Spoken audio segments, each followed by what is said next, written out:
Secretary, I know you're feeling optimistic about this, but Americans are apparently not. Our new poll makes clear they feel generally bleak about their financial situation. Again, 44% cut back on driving, 42% cut household expenses, 34% changed vacation plans. The rise in gas prices is having a real effect. So what would you say to those Americans? We see no end in sight yet of that war. Well,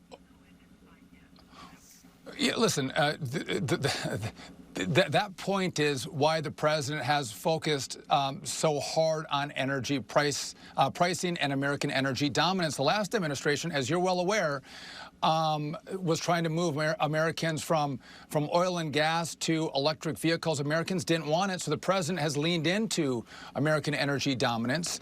And yes, we have seen an increase in pricing, but if you look at what the president has done for consumers, one big beautiful bill, he wanted to make sure that Americans got a big tax refund this tax season. Not sure if that was in your poll. I didn't get a chance to look at it before I came on, but the Americans were happy with how much they got back because he said, listen, we're not going to tax tips. We're not going to tax Social Security. But, Mr. Secretary, what I'm talking about is now. I'm talking about now. Their pocketbooks.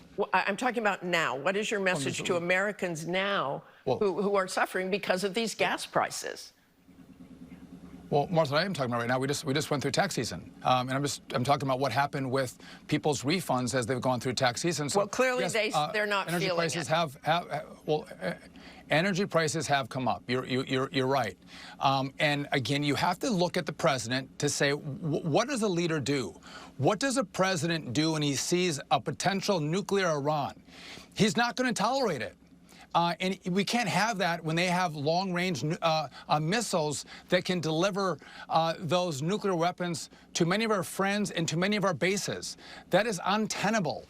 And it's been a problem and you've reported on this. For decades, it's been a problem. This is the first president who said no more, no longer. We're not going to have a nuclear Iran, so he's leaned into that. And I think if you ask that question specifically, Americans applaud him for taking on this threat. And I'm proud of our president as well. And again, we're going to get back to lower energy prices when the Strait opens up.